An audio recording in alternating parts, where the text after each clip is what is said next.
Hello, human peoples. You're listening to the podcast network of Gamefully Unemployed. To support us and gain access to great exclusive podcasts like Fox Mulder is a Maniac, Tom and Jeff Watch Batman, Star Trek The Next Futurama, and our latest show, Spiel Boys, head over to patreon.com/gamefullyunemployed. We do game streaming, movie nights with our patrons every Friday night, and you can even commission your own podcast about anything you want. Literally anything, within reason, and we have to do it. You are quite frankly out of excuses not to go visit patreon.com/gamefullyunemployed. That's patreon.com/GAMEFULLY unemployed, which is spelled like it sounds.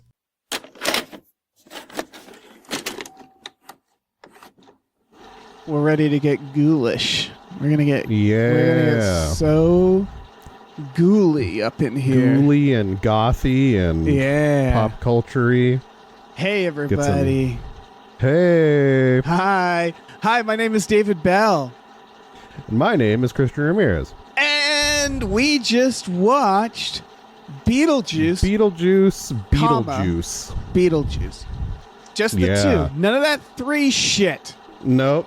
Beetlejuice, if you will. Ooh, I like that. They should have called it that. The living, the dead. Can they coexist? Now's my chance. Ghosts aren't real. Only gullible people believe that kind of crap. I can't believe I'm doing this. Beetlejuice. I'm constantly like Dune. I want to like just call it Tune or spell it like the French do. I like Tune too. Yeah, Tune. Fuck it. But yeah. Cristian, thank you so much for being on. Of course. Before we get started, is there anything you want to tell anybody? Anything you want to plug? Anything? Any manifestos? Anything at the start of this? Yeah, actually, there is no manifestos, not yet. Okay. I'm not there currently, but so I am now officially unemployed by choice. This is not a sad thing. This is a good thing. I got approved for a program that's going to help me go back to school, finish my degree. But while I'm doing that, I'm actually going to be streaming and stuff more now. So you'll be catching me more on Twitch at Fanboy Cristian. And then I also started one of those, not a Patreon, the other one, the Ko-fi, Kofi. I always pronounce it Kofi, but that's just me. But I started one of those too. And that one's under J. Cristian Ramirez, all one word. I'll shout it out again at the end of the show. But yeah, that's it. Check that out, if you want folks. to support any of my stuff, there's you can do it monthly, but also any just one-time tips with that, they're going to go straight towards me being able to do more creative stuff. Nice. And that's all that's for. What are you streaming? So currently, I started streaming original Dark Souls last week. The week before that, I started restreaming the Dragon Age games because Veilguard, which is the going to be the fourth entry in that series now, is going to be coming out, I think, on Halloween or in October. So I'm going to be playing through all that again. And then I'm also currently waiting for the next Baldur's Gate 3 patch to come through. Nice.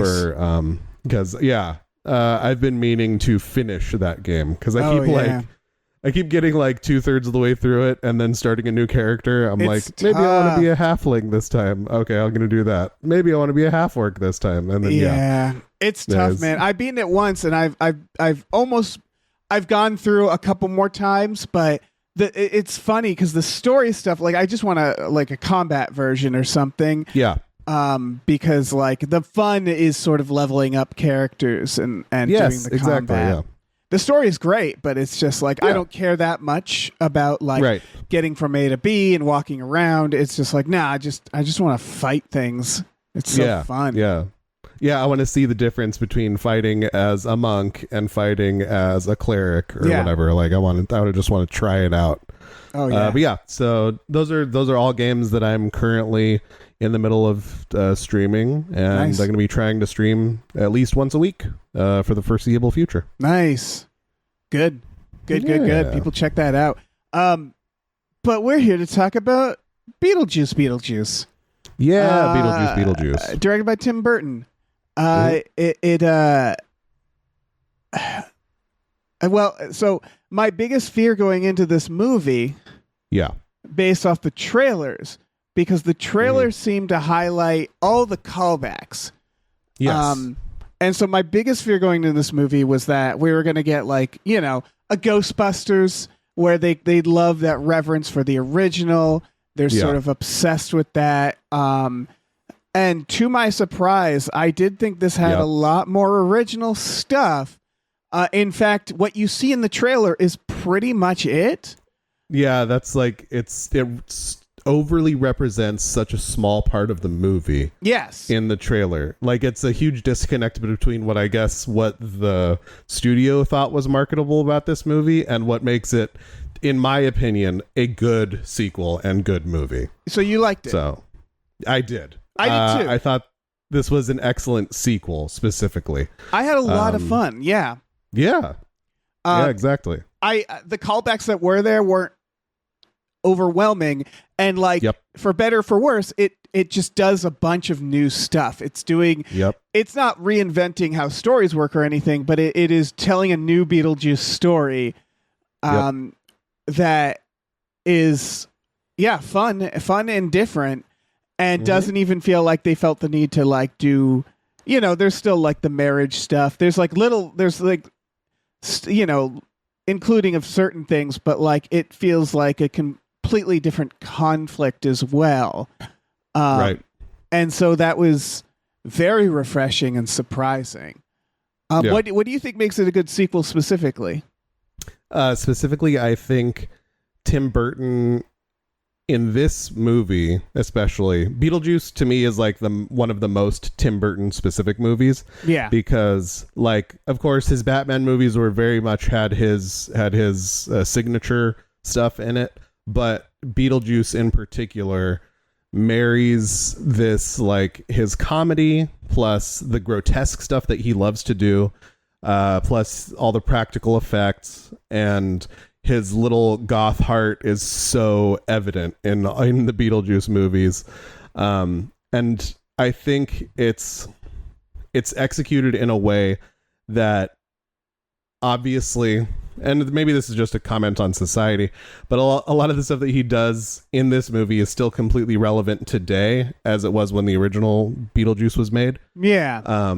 Like some of the conflict and everything that's involved in it, as far as like normie people versus like gothy little weirdos, and I don't know. It's Beetlejuice. Yeah. I think Beetlejuice you're right. To me, well, just is that very Go ahead. Oh, sorry. Just the idea that Tim Burton, Beetlejuice, like early in his career, it was like Edward Scissorhands, Ed Wood, Mars Attacks. These were all movies that were like, these were his, and then he sort of in the 2000s got swallowed up.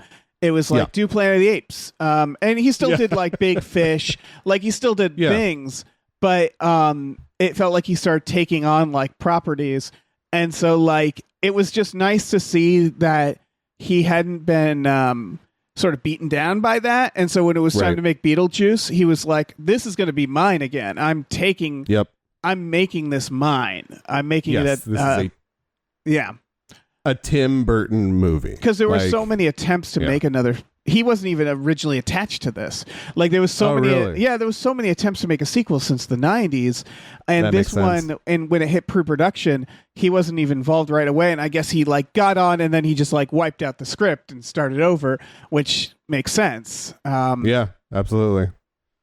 Things like the use of practical effects in this, where it was like clear that both him and Michael Keaton were like, no, if we're going to make Beetlejuice, we're going to make it look like Beetlejuice. And don't get me wrong, there's obviously digital effects here, but it's there's so much gorgeous practical stuff throughout.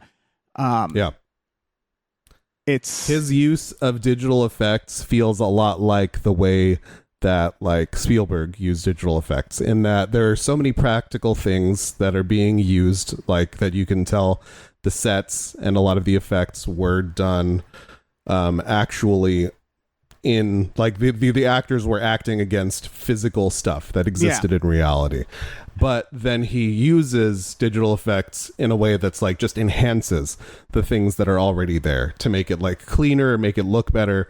Like he he doesn't overuse digital effects at all in this movie. Yeah, it's a lot of getting out, like, you know, the puppeteer work and stuff like that.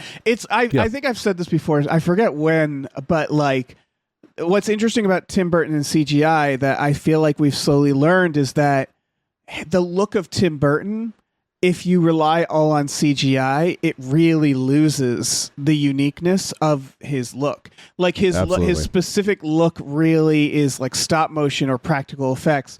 And when you try to like take that and make it CGI, it loses something. And like, I think even he has figured that out, which is like, yeah, it just doesn't, something about it. It just, it needs to be puppets because that's part of the aesthetic. Like the aesthetic of what he does. It's like Wes Anderson, where like he likes things to look like sets. And it's like, and if you do that if you make it all digital, then it no longer looks the way he needs it to look. You could fake it. You could definitely make something look like stop motion, but you have to know to do that. Yeah. And so that's watching it. I was like, I bet this is practical, but if it's not, like they know to make it look practical. And so, that to me, I think was beautiful. A big part of it. Yeah, it was really just lovely. Like, honestly, I remember you saying this about the Barbie movie last year, but it's like, oh, this is just such a well-made, competently made movie. Like, oh, he wanted to do something and he did it really well. Like, and he used these practical effects. And I think to me, part of what the jankiness and the practical effects and stop motion and things like that add to is that Tim Burton loves to have things that are grotesque in his movie. Yes. And I think there's a reality and the jankiness and there's all that kind of stuff that doesn't get recreated that well when you make it digital and smooth and like looking more like a video game or something. And that's Oh, that brought me to another thing that I was delighted by with this movie, which is that the fear is always when a director gets older that they'll pull their punches. This felt just as, if not more, grotesque than the original. Like it actually leaned into some of the horror. Like, I don't know what this is rated, but I mean, it had at least one F-bomb, so I'm guessing it's PG-13 because they have one F-bomb and then they bleep the other, which is... They bleep a couple, Yeah, when you have PG-13. And the F-bomb they don't do is pretty great. Beetlejuice sends a guy into hell, I believe. And so, like, that's all to say that he pushes that PG-13, so, like... And he's doing things like the Beetlejuice baby bit where you're just like, oh, Jesus Christ. Like, there are actually things in this where you go like, oh, man, wow. Yeah. Wow, okay. Yeah. It's so funny because there are definitely effects in here. Like, there's a line of Beetlejuice being a therapist talking about spilling his guts, and then guts explode out of him, and it's... I don't know how he gets away with it being PG-13 other than like he gave the guts are green. I guess he knows how to make it a little. Yeah, exactly. They're green. So he makes it a little cartoony enough to actually be acceptable under PG-13 instead of R. Yeah, I'm guessing Tim Burton has memorized what you need to do to not get an R, considering his films where he's always kind of like right on the cusp. That's probably true. Yeah. Because it's like, it's gory, but it's cartoony. It's like there's this cartoonish element to, like, you know, like the baby is grotesque, but it's still like he knows how to play with the censors where he can introduce fucked up ideas but not things that are like overtly bloody, I guess. And that's, you know, he knows how to cheat the MPAA because the MPAA is always really fucked up about what they decide should and shouldn't be censored. And he knows, like, I think he, more than a lot of other directors, maybe any other director right now that's currently working, knows how to marry comedy and horror. He shows in this movie specifically, like how to use horror and comedy because, like, it's all about timing. It's all about tension and release. Like, he gets all of these things and he knows how to utilize it in a way that I saw families with kids coming into the movie and I'm like, maybe this movie's a little too much for kids, but like we watched more fucked up things when we were kids, so I'm like, no, this is probably fine. That sort of like, his charm. Just seems really crazy. Wednesday is like, I know my niece and nephew enjoy Wednesday. Like it's kids always love Tim Burton because I think kids like morbid shit, and it feels like you're not supposed to be watching it. So he knows really well how to sort of balance that. And like you said, sort of modernize it. There was some interesting things in this, some things that pinged me. Lydia's kid in this, they do a whole thing with climate change, where she's like interested in climate change, and they don't really say much about it, except they have, which was again very funny, Catherine O'Hara is sort of like hand waving it as the boomer grandma. Mm-hmm. And it was interesting because I didn't know what he was saying about it, but I don't think, he doesn't tend to get political, so I don't think he was saying that much. I think he's just wanted to sort of nod to the anxieties, and like, because it's sort of this idea, like you look at Lydia and Beetlejuice, and she's this very morbid kid, and she's fascinated with death. So they're doing a thing where there's this existential dread of this new generation that's also very morbid, and that he's sort of using it.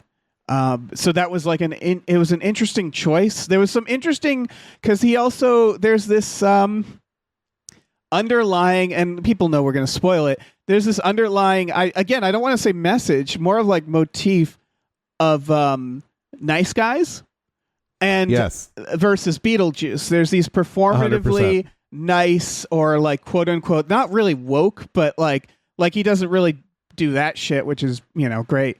But he doesn't go that far. No, he's not making like woke jokes, but he's doing like sensitive guys who are supportive, who are actually snakes. Versus the idea that Beetlejuice, for all of his faults, and he has many, he's trying to get a child bride, or at least in the first one, for all, like, he's a demon, he's not good, and they don't treat him good in this, but they sort of are pointing out Beetlejuice does what he says. He is what he claims to be, as opposed to these other characters who are pretending to be nice, who are actually trying to use it's more focused on the women in this. It's 3 generations of women basically dealing with shitty guys. That's pretty much the entire movie. Yes, they all have a shitty guy. The plot of the movie. Yeah. And I do. That was one thing that fascinated me too, because Tim Burton clearly has some things to say about what masculinity is, or like how the way that masculine people, at least, treat women, and the way that the world, like, because there is Lydia's, of course, her performatively sensitive fiance in this movie, who is just trying to take advantage of her. And of course, then there's the cute boy that is secretly a murderer and tries to steal her daughter's soul. Jenna Ortega's character, Astrid, tries to steal her soul so he can get back to the land of the living, and I guess kill more people, probably. But then there's like the only true, and then of course there's Beetlejuice, who, as they very specifically call him, a demon. Like, he's just a demon. Like, he's like an evil force of nature, basically. Yeah. Like, but there are still like 2 guys specifically that are now supporting characters that are just in it briefly, who is, of course, Lydia's dad, and then Lydia's dead husband. And so I'm fascinated to know what Tim Burton actually like has to say about masculinity, or like the ideal like dude, the ideal male figure is, because the 2 good ones are both dead. Yes, like, and if people didn't pick up on it, ironically, one of the only quote unquote decent guy characters in this was played by Jeffrey Jones. Is Jeffrey Jones's character, which, if you just go ahead and give him a Google real quick, and you'll see why Jeffrey Jones is not in this movie. In fact, one of the fun things of this movie is seeing how many ways Tim Burton cannot have Jeffrey Jones in the movie, because he, as you know from the trailers, he's died, but that's not exactly going to eliminate that character from the movie, because it's Beetlejuice. So they make it so that he was eaten by a shark, so he has no head. And so it's like, oh, okay. So that's how we got Jeffrey Jones to not be in this movie. Exactly. Which is a good thing to do. Yeah, for sure. But those two characters, the character of Yeah. Mr. Dietz, the deceased Mr. Dietz, and of course Lydia's dead husband, they do have some things in common. They're like dudes that genuinely love their families, the characters do, who also had passions about like nature and Yep. They both went off to go do a thing and then died. Yeah, who love the natural world, but then they both, like you said, both in the middle of that die. They die for some reason, and so then they never come back. So that's why, like, I'm fascinated to, like, I would love to ask Tim Burton, like, what do you think the ideal role of a man is in a family? Because they're great, and then they die and never come back and leave a hole in their family. The implication is almost like all guys are trash, even the nice ones, and they only really get redemption in death when people remember them fondly. Like, that's almost what's being said here. But again, Tim Burton isn't like political, but it's hard because you can say that about Tim Burton, but there is definitely, like, for example, in both this and the original, the only time black characters show up is either they play football players in the original or in this one for a literal Soul Train parody. And it's like, Tim, for the love of God, man, like, just have a black character that isn't a stereotype, for the love of God. You fucking honky. And so, like, there's just, like, it's that where it's like, I'm glad he's not getting too much into it because I kind of feel like I wouldn't love his opinions on this stuff. So, like, he's generally just trying to be fun with, like, kind of, again, not really messages, but like these little hints at things that are kind of in people's minds, you know? Right. And so, like, I thought it was smart to make it a story of these three generations of women, just because that also kind of naturally came from this story. Yep. I will say, you mentioned the dad. My critique on this in terms of, like, the craftsmanship is that the story is really bloated with characters. There are 3 villains. Wait, there's 1, 2, 4 if you count Beetlejuice. There is, like, I don't know what the use of Beetlejuice's wife was in this. I mean, I like Monica Bellucci, don't get me wrong. Yeah, but she's great. Yeah, it sort of felt like they introduced her pretty quickly, and you're like, okay, that's the big threat. And then it's sort of like we forget about it, and Beetlejuice doesn't even seem that concerned about her. He's sort of like, I gotta get away from my wife. But then we get this boy who I saw the twist coming. I did too. Yeah, where it felt like it's like an old ghost story. Like, she's going over his house, she meets him in a treehouse, but, like, you don't see his parents' faces, and that was the moment where I was like, oh, they're dead. I was like, they're all dead. Yeah. And so you learn that he's secretly bad. And so it's like, okay, we got to team up with Beetlejuice to get this kid. And I'm like, that's your plot. Like, you don't need the ex-wife. She doesn't really matter. You need, like, the idea of, like, there's a bigger bad that we have to get Beetlejuice's help. And, like, that's your plot. Just do that. But they added the stuff with his wife, who we learn how Beetlejuice died in this, and that she killed him, and then he killed her.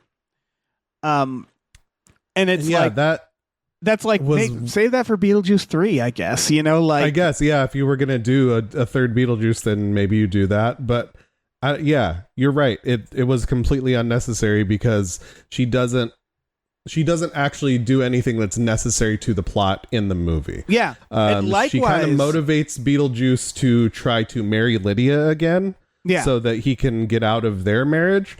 But he didn't have that motivation in the first movie. Why do you need that now? He was trying to marry her then. It's to the point that then Justin Theroux, who is another villain, who turns out to just be basically, he's like a trauma vampire. Like, he's just...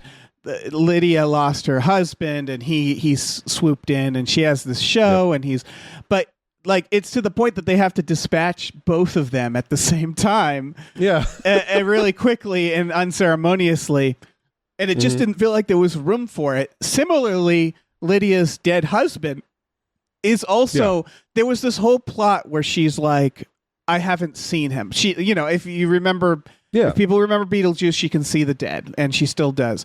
And so the idea is her husband died and she couldn't see her.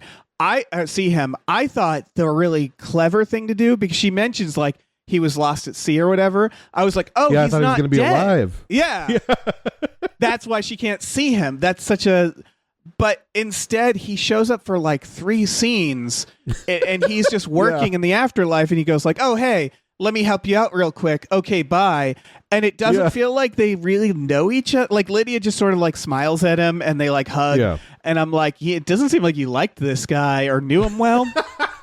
Right. Because there's just wasn't no enough like time. Chemistry there with them to like you see him in an old photo album before that, and like Astrid, you can tell that she really loved him and cared about him, little things that she shares with her evil boyfriend, but like that's all we get from him is pictures in a photo album, and then a couple like cute lines about how he loved Halloween, and like and that's it. It was weird because it felt like they like backtracked where they were like, we need a character to come and help them in this scene or something, but they didn't really.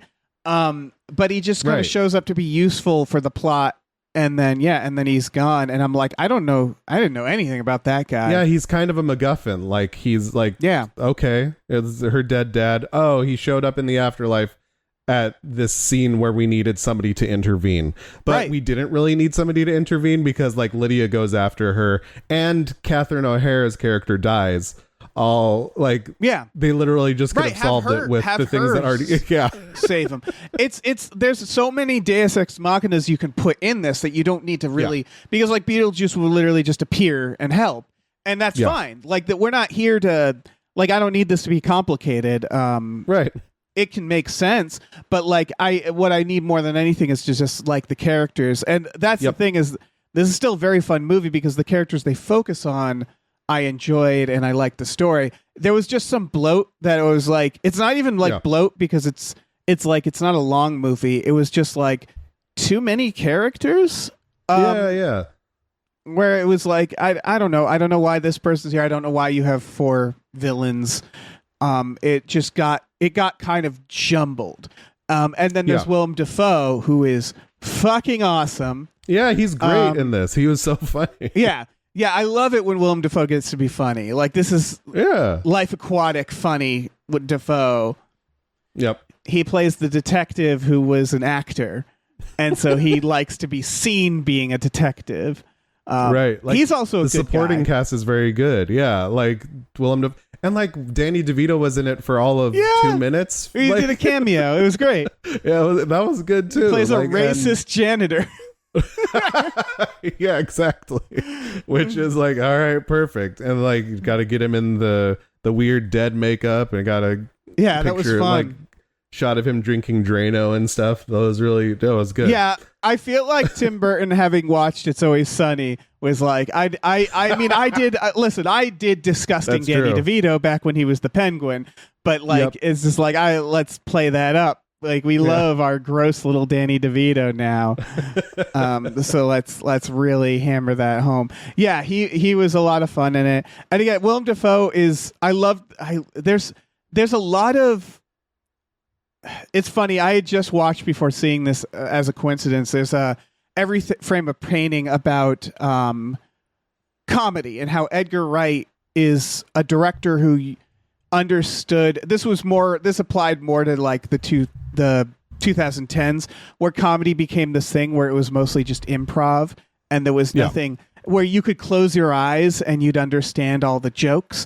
And there was nothing wrong with that in the sense that it wasn't that the dialogue wasn't funny, but you look at Edgar Wright and you go like, wow, he uses every part of a movie to tell a joke.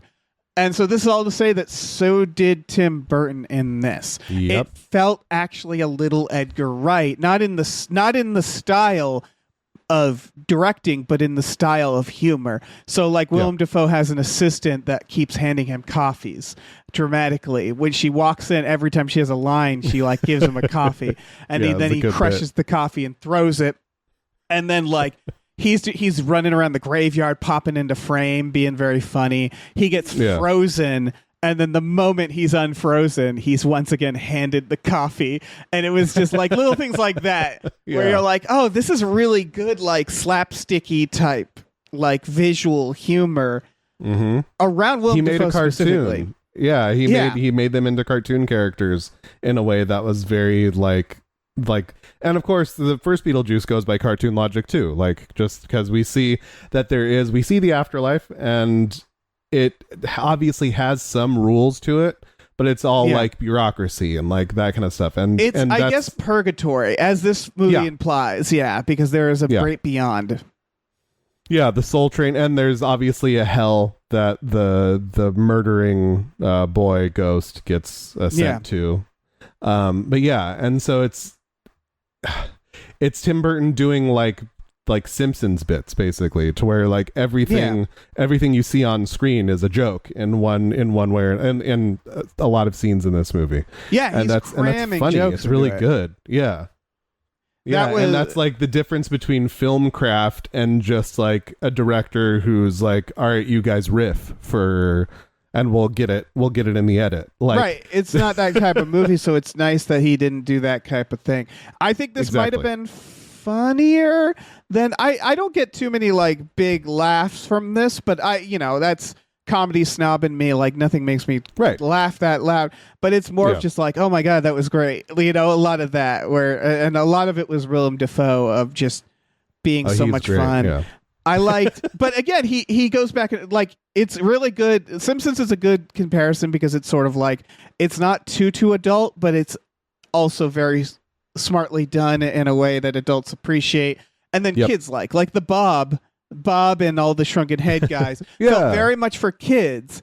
And then like, that was fun and cartoony, like silly. Yeah, and it was a good escalation that they break out into the real world. I expected, because he's not a post-credits guy, but I expected a little Bob punctuation at the end. Not Bob because Bob dies, but like the little Shrunken Head guys. One of the Shrunken Head guys, yeah, they're out in the real world doing whatever. Like there's a nice little element of chaos to this because there is with Beetlejuice, and like that's part of the appeal of this. It's very much still like Tim Burton doing his normie versus weirdo kind of dichotomy, and like the obviously Lydia and I can't remember Catherine O'Hara's, but Mrs. Dietz's their characters have become more normie because they've embraced like the internet and like doing this show that is very much like feels like a show on TLC where she's communing with dead spirits, right? And then Catherine O'Hara is like a performance artist now, which was a great for her character. Good. I was like, oh right, she's an artist, yeah. She's very Moira Rose in this, and I guess she was like, it's the same character that she was in the original Beetlejuice. But like, if you've seen Schitt's Creek, her character is very much that. She's character. Hilarious. It's very funny. This. She's great. Yeah. There's some great she's a comedian. She does comedy stuff, so it's nice to see her be funny. And she's also a very grounded character in this movie too, because she's giving Lydia advice about raising a daughter, and like, she's a teenager. Of course she hates you right now. You were awful to me when you were a teenager. I love that she's like delighting in it. It was fun. Yeah, exactly. Yeah. That's the thing, is there's a lot of, so like that view of like, all right, legacy sequels, there's so much bullshit with them. And what I mean is that it's like, so if you get a new director and writer, right? And I think these are written, but this was written by, I don't know who, but I'm sure Tim Burton had a huge hand in it. He probably has a writing credit. Like he signed off on it at least. But I feel like we've been leaning towards, let's give it to someone new and fresh, right? Yeah. And I think what happens often, and I think this happened with the new Alien, I think this happened with the new Indiana Jones, I think this is what happened with the new Ghostbusters, is that they have to sit there and go like, how do you capture the tone of this thing? And the answer is, for a lot of this stuff, the tone came from the people making it. Indiana Jones, the tone of that came from the fact that it was Spielberg and Lucas and Harrison Ford. And so you don't have that anymore. So what you do is you just say, let's do a lot of what was in the other movies and sort of mix and match and not create anything new. It feels stagnant. On the flip side, I think about like Lucas with the prequels. What's another good example of like director comes back? Ridley Scott with Prometheus, where they feel justified, rightfully so, to continue the lore and the story. Yeah. And they don't want to do the same thing again. They already did it. And so they will spin it off in this wild way, which I think sometimes upsets fans. I think fans like it more when it's stagnant. When you just do the things, it's more safe, right? Prometheus is like, oh, what is this? Why isn't there a chest burster in this? Right. Yeah. And I get it. I had that same reaction. I was like, what the fuck is this? Maybe I want another alien. What are the movie. bald dudes? Why is so much of this? Why are we getting so much big naked white bald alien? I don't get this. Prequels are bad movies. There's this idea that an artist gets older, they get a little more tired, they get a little more like conservative about making movies, about what they put in it. And so like that's all to say that like it's hard to balance those two things. And I think what was interesting about this is that Tim Burton sort of knew, okay, you want your slop, meaning like you want it to feel like Beetlejuice. You want I'm not going to make this Tim Burton aesthetic. Absolutely, 100%. And Beetlejuice, you want the sandworms. You want the stuff from that first one.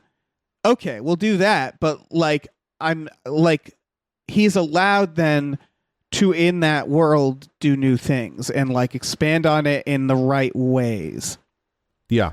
I think that's very good. And also I think it's worth it to note that for me at least, and I think you probably too, Tim Burton's early work is so formative for like you and me and so many people from our generation who liked kind of dark and weird stuff. I guess like to me, Tim Burton is so important to that I don't really know what my like idea of movies is without his work. So this movie in particular that feels like that stuff that we got in the late 80s, early 90s is catnip for me. I was like, delicious. This is really good. But he also made a movie that was how a sequel should be. This is how like Top Gun Maverick is maybe the best legacy sequel that we've like ever had. Like and people loved it. Like it had huge box office because of that. And it was like the evolution and it does like a similar thing. We get all the same vibes, the same aesthetics, all that kind of stuff is very similar to the original movie. But we take it in a direction. It's like, oh, okay, these characters are older. They're dealing with new things. They're dealing with new challenges, and it also gives us a new fresh cast that's there to be part of the focus now. It's not just about Lydia. We have Astrid now, who is like, you can see their relationship is tense because of all these things. And like in Top Gun Maverick, we still have Maverick, but then we have Goose's son. Now we have Rooster, and there's a tension there because of their history together. And that's I don't know. That's how you join a huge movie from the past and like bring it into the present. It's like you got to have some of the old stuff there, but we have to move the story forward. It can't just be a repetition of the same things over again. A lot of similar themes. Because like if you remember in the original Beetlejuice, there was that idea too of like the sort of nice people, the like meaning well doing the exorcism. So it's like it's still that message of like ultimately Beetlejuice is the lesser of two evils is sort of what they always land on. And like, again, it is rehashing a lot of tonal ideas, but you're right that it's introducing new characters and new, like Willem Dafoe is basically the caseworker in the first one, but a completely fresh, where it's not that he's doing the same thing or he serves the same purpose. It was just the realizing of, we need an authority who is dead, and that's it. And so it's taking like very broad things from it, the original, like I don't know, a very like a scene that kind of for me encapsulates it is that they do another lip syncing. It's to MacArthur Park, a song that I think no one has thought about. I know it from one Simpsons gag, and so so if you think about it, the Deo song was very similar, which is that song wasn't really on people's radar, I don't think. I don't think so. Not past the 70s, certainly not like, or the 80s. Whenever me as a child, No. And so, like, having this iconic lip sync song, this obviously isn't as iconic because you see it coming, but they use it in a completely different context. They have a few moments where Beetlejuice utilizes music. I'm doing the fucking "I will be right here waiting for you" like ballad. That was great. It was a very good gag. And funny. So like, it didn't feel tired because it's like, he utilizes music. That's part of his thing. He's a demon. That's one of his moves. So like at the end, he basically like disrupts the wedding by making everybody have to sing along to it. And much like that original scene, the bit is like these very serious people having to do this performance. Is very fun. It's very fun and silly. And that is one thing that I think this movie in particular is that sometimes legacy sequels take themselves too seriously. This one did not. No. Tim Burton was like, no, we're going to have some fucking fun with this movie. This is going to be something that we can all just enjoy and laugh. And like, I'm like, that's exactly the tone. Perfect. That musical scene is a very good understanding of what to take from a legacy sequel, meaning that like, I think a lesser director, they make fun of it. They do the Deo ballad at the funeral. But I think a lesser director would look at that scene and go, we need to bring back Deo, and it has to be that song. And it's like, no, that's not why people liked that scene. They liked it because of the performances and what and so like taking the same bit, doing a completely different context, a new song, and feeling allowed to do that Tim Burton's like, all right, well, here's another song that I think is funny for people to perform. Is it the strongest thing in this movie? It's not, because there's plenty of new shit. Again, Beetlejuice Baby is one that I was like, that felt like Beetlejuice Snake, but more grotesque, and it comes up a weirder few times. And somehow much more gross and that's upsetting. Again, it's taking a broad stroke is like Beetlejuice as a different thing. He shapeshifts, and it's like, okay, what's something even crazier for him to do that to? Exactly. So this movie, and I think that scene in particular, the lip sync scene it's like what, and I'm going to bring up Top Gun Maverick again because I feel like that's the best reference point right now. Right. It's like them doing the beach football scene in Top Gun Maverick. It's like, no, we all had fun with the volleyball scene in the first one. Now we're going to make sure we get that scene in this. And this is a new thing that we're going to do, but it's like exactly the same vibe, but in a good way. I would argue with Top Gun Maverick, that's interesting is that I don't think you needed that as much. I think they nailed the tone, like starting with Danger Zone, the credits where you're like, this is exactly the same. But the key with Top Gun Maverick, I think, is the plane shit is really good, and he updated it.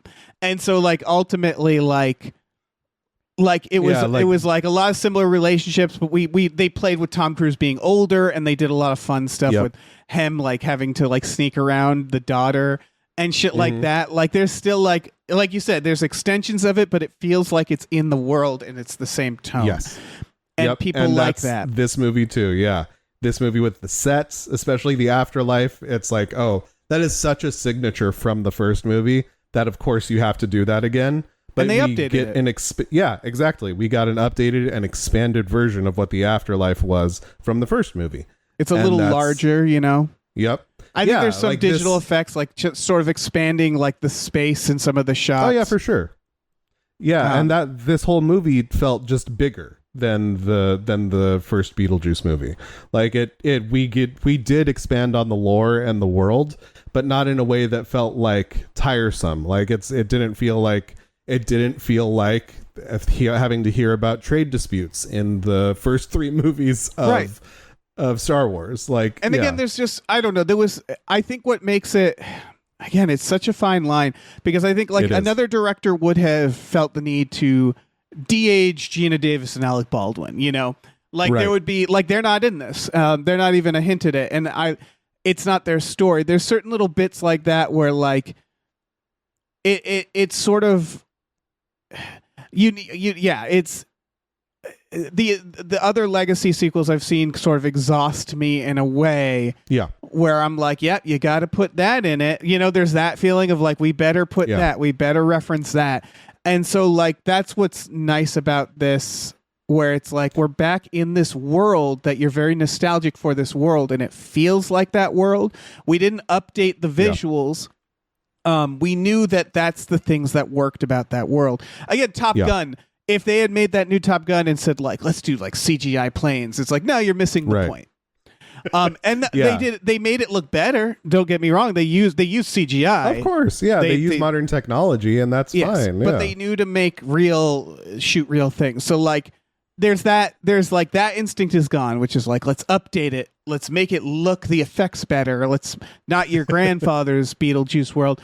So it's like they know how far environment goes. I think the new Alien did as well, where they're like, don't try to fucking reinvent the environment. Make people feel like they're there, and then play around in it in a familiar way that is fun, but not so familiar that you feel like you're just watching the greatest hits. And it's just the right combination of things that's so hard to recreate. And so it was nice to see it done against all odds. Like there was so many versions of this movie that was going to get made. Beetlejuice Goes Hawaii or goes to Hawaii or whatever. Like there's so many versions that they were threatening to make over the years. It's nice to see them sort of like nail it. And what I mean by nailing it is like, this is good, and this is as good as it sort of can get. Like Ghostbusters, again, that weird reverence. It's just like, no, we're not making it serious. Don't put the fate of the world at stake. Tell a story about characters, and that's fun in this world, and have the fucking Beetlejuice in it, you know? Like he's got to be there. Yeah, exactly. I think what you're pointing out is that in a bad legacy sequel, the references like become a part of the plot. That becomes like the reason why they think that this movie like needs to be made, is the references. Like there's always reference everything.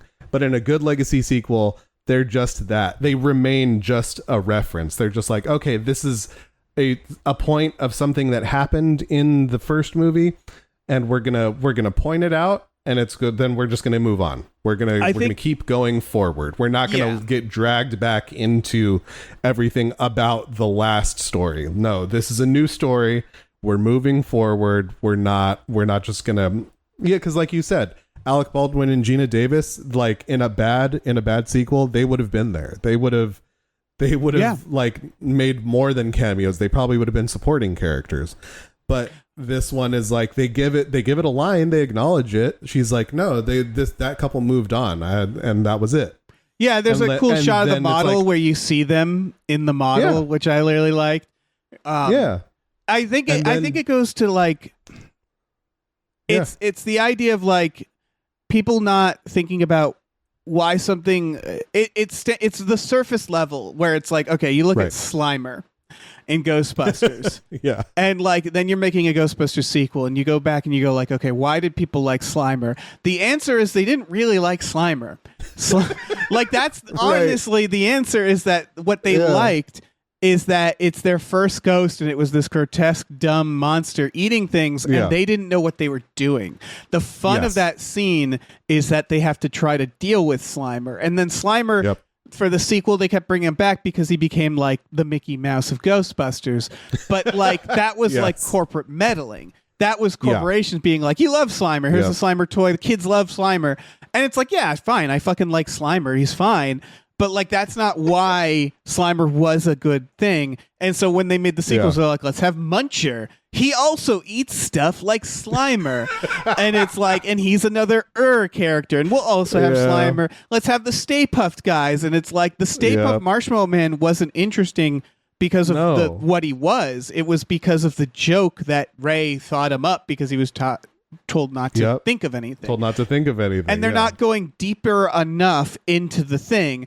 And that's why it's like you could easily do Beetlejuice where they're like, have him say this line, have him say that line. Yep. He's got to do the thing. He's got to say nice fucking model and honk his fucking junk again. Or like, and there's an element of this in it where they're like, here's the bridge, here's the sandworms. They do that, but they don't rest on it. It's not all they have, and in fact, that's not the entirety of the movie. That is, it is in fact like I think very small parts of the movie. Yes, it is a smaller the characters are the important part. Yeah, it's almost like they knew like you got to put that in so the executives will be like, where is it? And like, we need to put it in the trailer. But it's in there, but it's not really like load bearing in any way, and so like. Nope. They more said why, or Tim Burton was, I don't even think he had to ask the question. He just did his thing. But like the question you ask is like, why did this fundamentally work in the first place? And that is sort of what they were able to harness again here. So that's nice. I like to think that like maybe, it's really nice. I like to think that maybe Tim Burton, after going through like being such a major director that they just wanted to have do, like you said, Planet of the Apes.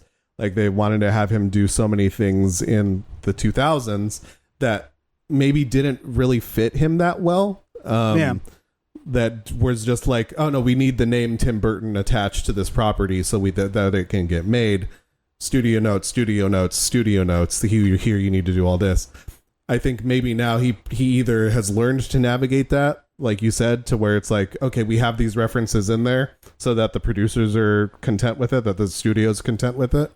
But he also now has enough power as himself, just as a director, that he can go like, okay, this is what I want the movie to be. And he's not going to get the pushback on it that he would have otherwise. Yeah, he's always been a contrarian in mostly the right way. It's funny because you mentioned how you grew up with him. It's funny. Nightmare Before Christmas was my favorite thing. So Henry Selick, the actual director of Nightmare Before Christmas, is actually the guy that I owe more to. But like, I liked Edward Scissorhands. I like Beetlejuice. Don't get me wrong. I saw it as a kid. But like there's a documentary. Oh shit, I forget the name of it. People probably will know. It's about the Disney Renaissance of animation.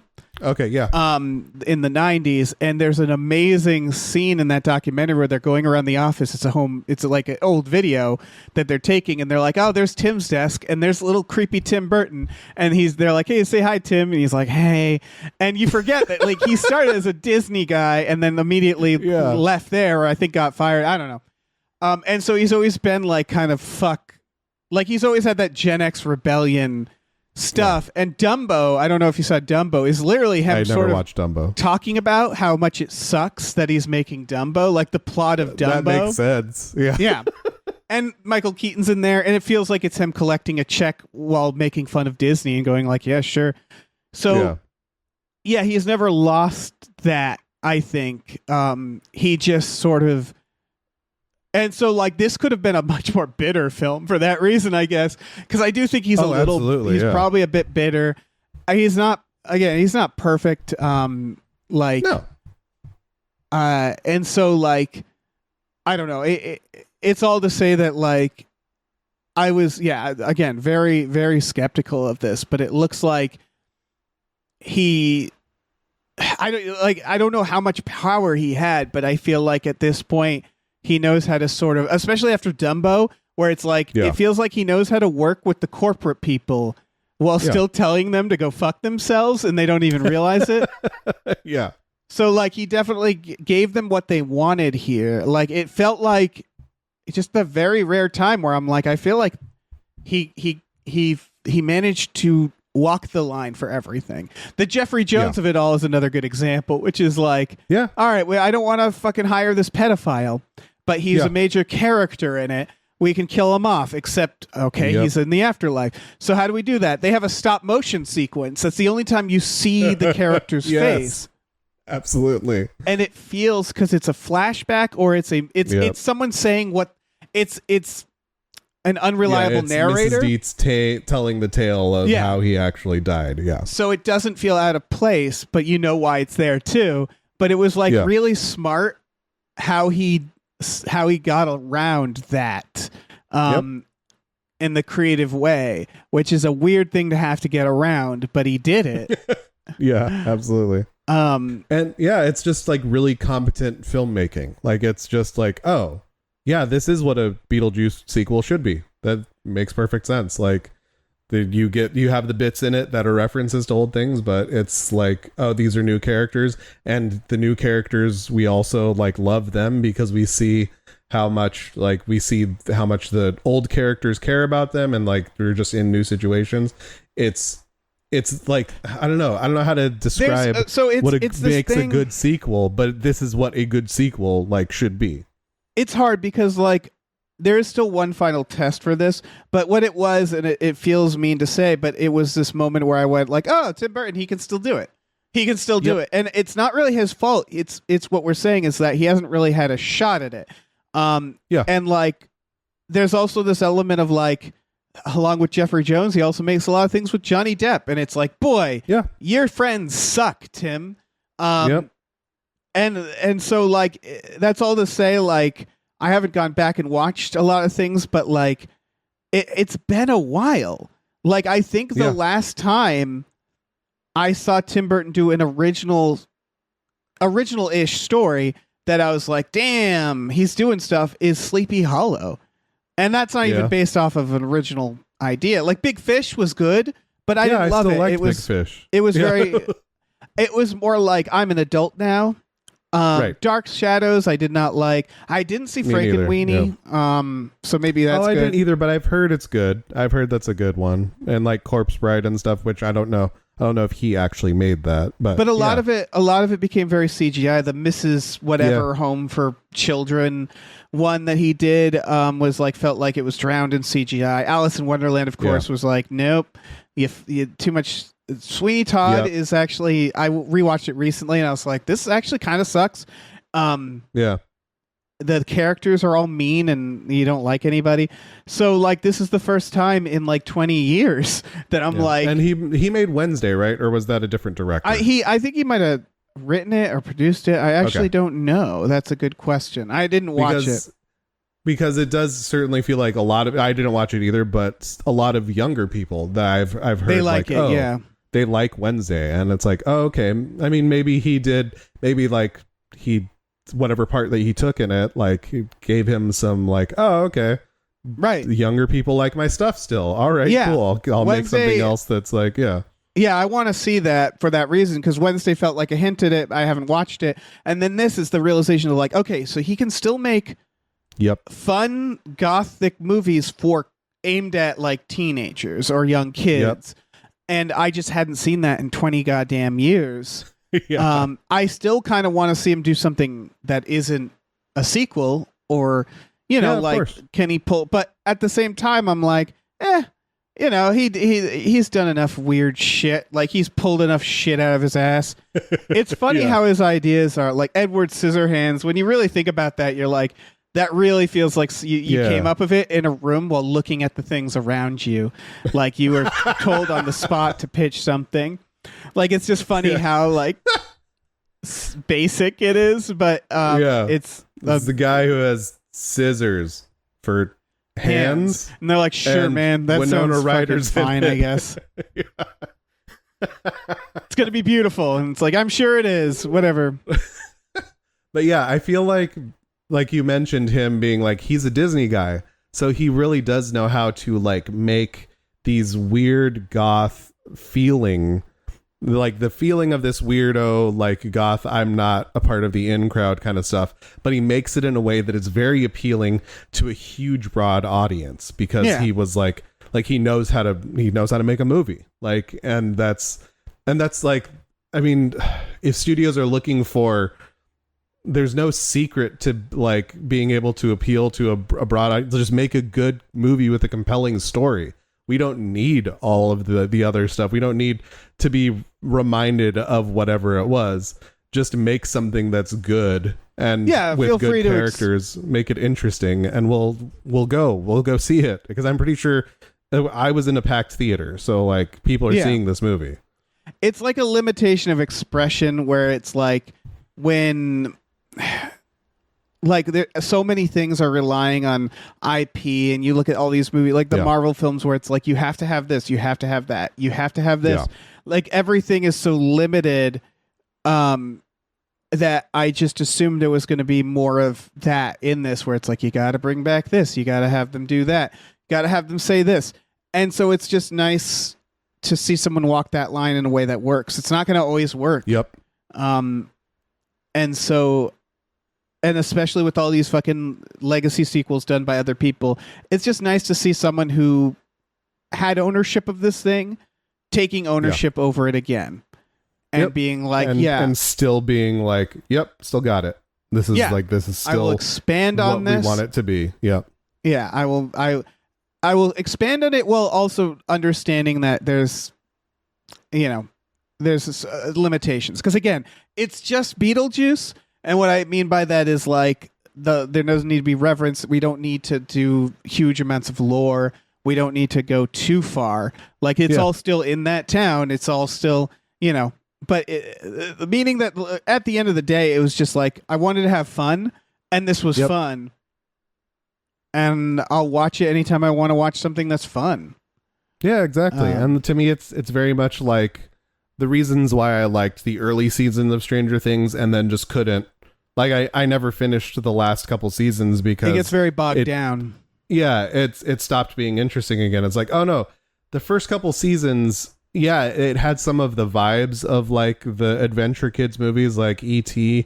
and freaking the Goonies and stuff like that. It had that feeling for sure, but it wasn't just, that's not all that it was. It had like, they did something with it. They did something new with it. They did something, and it's, and obviously Tim Burton has a lot to do with like the vibe of the Stranger Things stuff as well.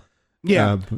So I don't know. It's like you said, I think there's a lot to be said for somebody who's just a good filmmaker making a good movie. And it's like, yep, he did it. He made it. Yeah. And there's just so much. Again, it really does feel there's a lot of luck in this. And what I mean is like Beetlejuice, like he's not Indiana Jones. And what I mean by that is he's not an action character.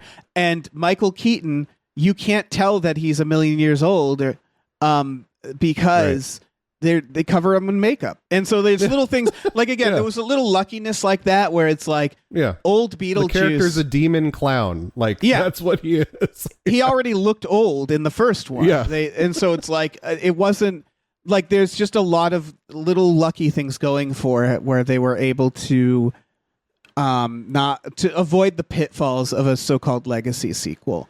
Where it's like, I don't want to see... The only pitfall it doesn't avoid, in my opinion, is too many characters. It has too many characters. But that didn't ping me as much. Like the last Ghostbusters, Frozen Empire, I don't know if you saw that, but the ending is like 15 people doing stuff, and you're like, what the fuck am I watching? Like, this is exhausting. There were 4 Ghostbusters, 4, and now there's so many. You need to it's Avengers Endgame, right? Like, because I think that's the big thing this didn't do, where they're like, we need a new generation, and then the old. Oh, well, I guess they do that. They just it's so much. Do it.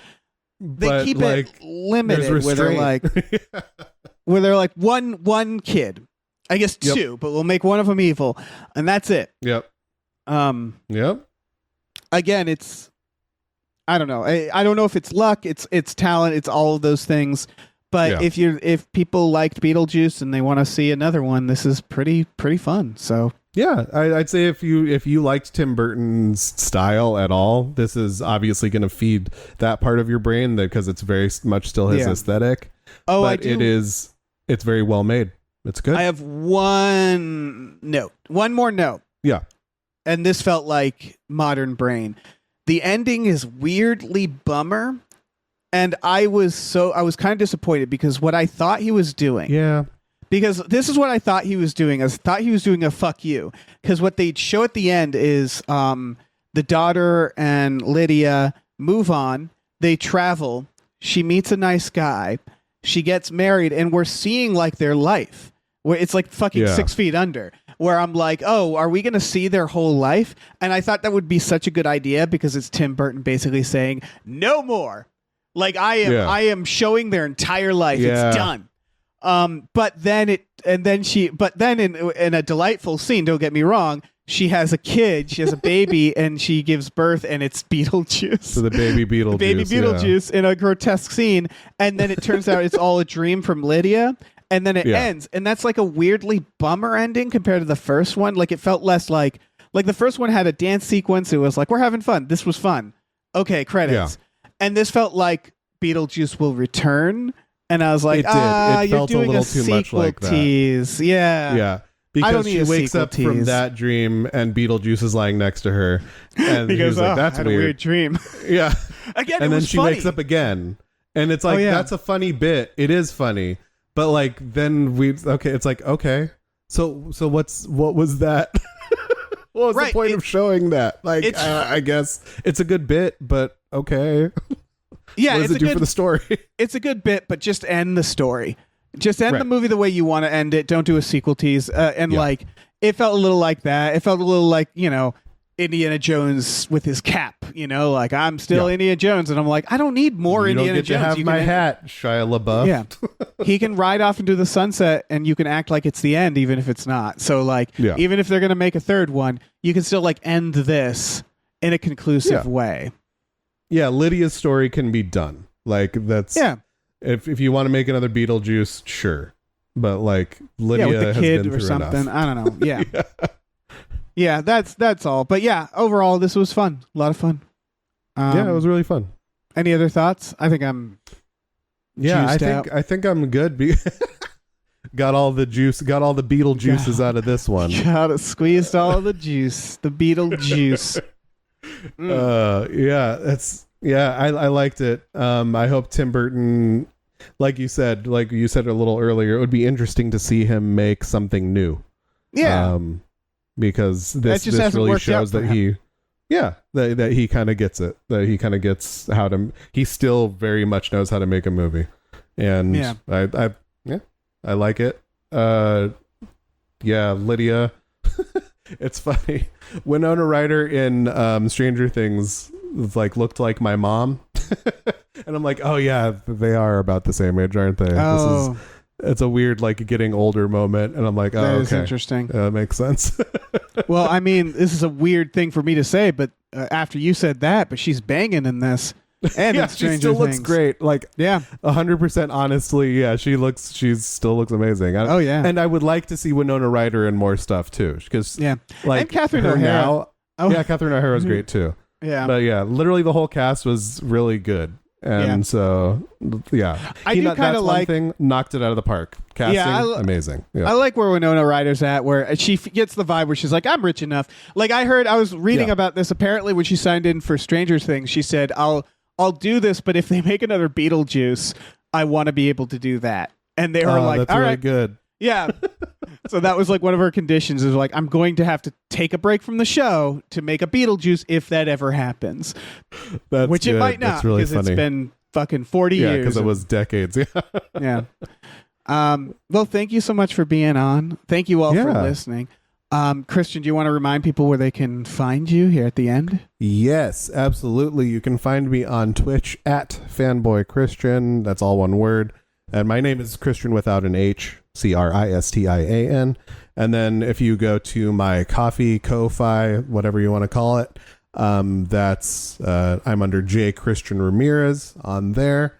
And anything you're able to give will go directly towards me making new content kind of stuff. So you check me out on either of those places. And I'll probably be around. I'll come back to do another one of these at some point. Absolutely. But thanks, Dave. I appreciate coming on for the Gamefully Unemployed we just watched. Yeah, this was fun. And if people are interested, there's a patreon.com/gamefullyunemployed. If you go to gamefullyunemployed.com, you can see our Teespring store. There is a new shirt. It is Mulder versus Batman, so check that out as well. But also, check out our Patreon. We have exclusive podcasts on there. We watch movies every Friday night. We do all sorts of stuff for a little extra. So, you love it. And try not to die. Avoid. Yeah. Watch out for you don't death. want to go into the afterlife. It seems at least litigious. Like the Soul Train part seemed fun. Yeah, there's dancing. Yeah, there is some dancing. Yeah, it's not that bad. Hey, listen, our music is produced by Chris Corlew. You can find him on twitter.com as the Corlew, or go to shipwreckedsailor.bandcamp.com. Our channel artwork is produced by Michael Vincent Bramley. For more of his work, go to mvbramley.art. Our episode artwork is by Justin Brown, available on Twitter as Justin T. Brown or at artnessbyjustinbrown.com. And finally, additional artwork is by Starlene Hodge. You can find her work at starlenearts.com or on Twitter as StarleneX. Cool. Goodbye.